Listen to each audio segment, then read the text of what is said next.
Swastiastu. Salam nama budaya untuk kita semuanya, salam kebajikan dan salam harmoni. Selamat pagi semuanya, perkenalkan nama saya Nimade Era Wijayanti yang akan membahas isu yang cukup kontroversial di lingkungan sekolah, yaitu tentang isu larangan ponsel di sekolah.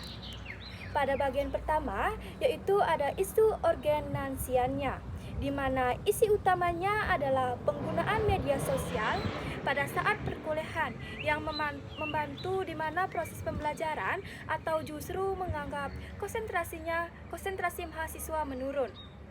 Adapun alasan urgensinya itu adalah isu ini menjadi penting dalam mendesak karena hampir seluruh mahasiswa saat ini merupakan penggunaan aktif media sosial dalam ruang kelas.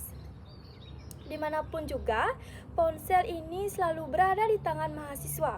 Jika tidak ditangani dengan serius, maka ini akan mengakibatkan kebiasaan ini bisa berdampak jangka panjang terhadap mahasiswa. Adapun yang pertama itu adalah kualitas fokus dan konsentrasi belajar siswa menurun. Yang kedua ada etika komunikasi di ruang akademik. Adapun yang ketiga, pembentukan karakter dan kedisiplinan mahasiswa. Adapun mutu proses pendidikan secara keseluruhan, dengan kata lain, jika ditangani secara kritis, maka penggunaan media sosial dapat membentuk generasi mahasiswa yang kurang fokus dan kurang respek terhadap proses belajar, dan kurang dapat mengatur waktu diri sendiri, mana waktu saat belajar, mana saat waktu untuk bersenang-senang. Oleh sebab itu, mahasiswa ini memiliki isu ini layak untuk dikaji dan diperdebatkan dan dicarikan solusinya. Adapun argumen yang kedua itu adalah argumen pro, di mana argumen pro ini dari sudut pandang pendukung media sosial memiliki potensi besar untuk menunjang proses pembelajaran jika digunakan secara tepat.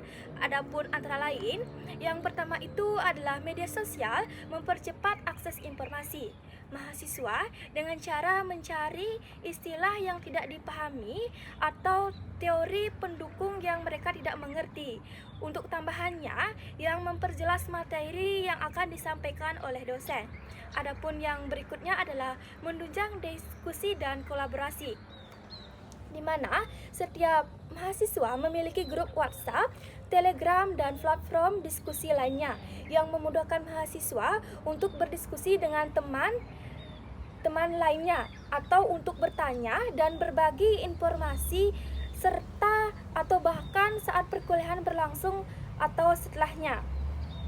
Setelah itu juga tersedia banyak konten edukatif, di mana edukatif ini saat ini media sosial tidak hanya berisi tentang hiburan saja, tetapi juga banyak akan edukasi tentang video pembelajaran maupun singkat atau infografis ilmiah hingga podcast akademik. Dan berikutnya juga adapun sesuai dengan karakter generasi digital, di mana sesuai dengan karakter generasi digital ini, di mana mahasiswa generasi sekarang cenderung lebih tertarik pada pembelajaran berbasis visual, audio, dan digital, di mana juga media sosial dapat menjembatani metode-metode pembelajaran konvensional dengan gaya belajar yang modern. Mahasiswa itu lebih senang belajar dengan gaya bahasa gaya yang modern. Jadi kesimpulan dari pro ini, media sosial dapat menjadi pembelajaran yang alternatif, yang efektif, yang dapat diarahkan dan dibatasi pada tujuan pendidikan yang jelas. Yang ketiga itu ada argumen kontra, di mana argumen kontra ini di sisi lain terdapat pula sejumlah dampak negatif yang tidak bisa diabaikan. Yang pertama ada mengganggu fokus dalam memecahkan konsentrasi mahasiswa, di mana notifikasi atau pesan yang masuk dan konten hiburan yang membuat perhatian mahasiswa terpecah, sehingga materi yang disampaikan tidak diserap oleh mahasiswa dengan maksimal. Yang berikutnya ada menurunkan kualitas interaksi langsung, di mana mahasiswa menjadi lebih sibuk dengan layar ponsel daripada mendengarkan penjelasan dari dosen atau saat berdiskusi dengan teman secara tatap muka. Adapun yang berikutnya, meningkatkan kebiasaan yang tidak efektif, Di mana juga penelitian ini menunjukkan bahwa multitasking digital menurunkan daya serap informasi dan daya ingat jangka panjang. Adapun yang berikutnya, dampak negatifnya adalah melemahkan etika akademik, di mana penggunaan ponsel ini saat ini seseorang berbicara dapat dianggap tidak sopan, tidak menghargai proses belajar, dan menunjukkan kurangnya kedisiplinan. Jadi kesimpulan dari argumen kontra ini adalah media sosial lebih banyak digunakan mahasiswa di interaksi daripada kontribusi positif. Jika digunakan tanpa kontrol yang ketat, maka mahasiswa itu dapat terjerumus dengan hal-hal yang tidak diinginkan. Adapun pada bagian 4 ini ada perspektif ketiga dari analisis netral, di mana dari sudut pandang akademik dan ahli pendidikan, masalah utamanya ini adalah bukan tentang pada media sosialnya, tetapi pada manajemen perhatian dan literasi digital mahasiswa, di mana media sosial bersifat netral.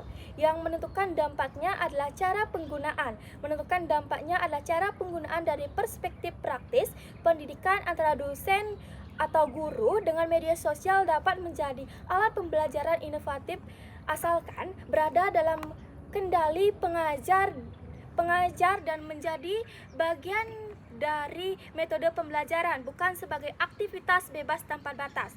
Sementara itu, dari sudut pandang masyarakat umum, penggunaan media sosial oleh mahasiswa sering dipandang itu berlebihan dan mengurangi kedalaman berpikir. Banyak orang tua dan masyarakat menganggap kebiasaan bermain HP ini di kelas sebagai bentuk menurunkan etika generasi muda. Jadi, media sosial ini memiliki potensi positif dan negatif yang seimbang, dampaknya bergantung pada yang pertama ada regulasi berlaku, kedua kedewasaan pengguna, ketiga tujuan penggunaan, dan keempat nilai etika yang diterapkan. Dengan demikian, media sosial bukan musuh pendidikan, tetapi harus dikendalikan secara sadar dan bertanggung jawab. Yang kelima adalah intensi multiarah, di mana berdasarkan perdebatan antara argumen pro, kontra, dan analisis berbagai perspektif, maka dapat diisentasikan bahwa yang pertama, bahwa media sosial tidak dapat sepenuhnya dilarang karena sudah menjadi bagian dari sistem kehidupan modern, termasuk pendidikan. Media sosial juga tidak bisa dibiarkan bebas karena terbukti dapat mengganggu fokus mahasiswa, etika, dan kualitas pembelajaran. Solusi yang terbaik adalah penggunaan terbatas, terkontrol, dan berbasis kebutuhan akademik. Posisi akhir mahasiswa adalah saya mengambil positif kritik modern, yaitu media sosial sebaiknya digunakan secara bebas selama perkuliahan berlangsung. Penggunaannya hanya diperbolehkan saat berkaitan dengan materi pembelajaran atau mencari informasi-informasi di media sosial lainnya. Yang kedua, diizinkan atau diharapkan oleh dosen langsung atau diawasi langsung oleh dosen. Yang berikutnya, digunakan secara sadar dan bertanggung jawab. Yang berikutnya adalah menggunakan etika dan sopan santun akademik.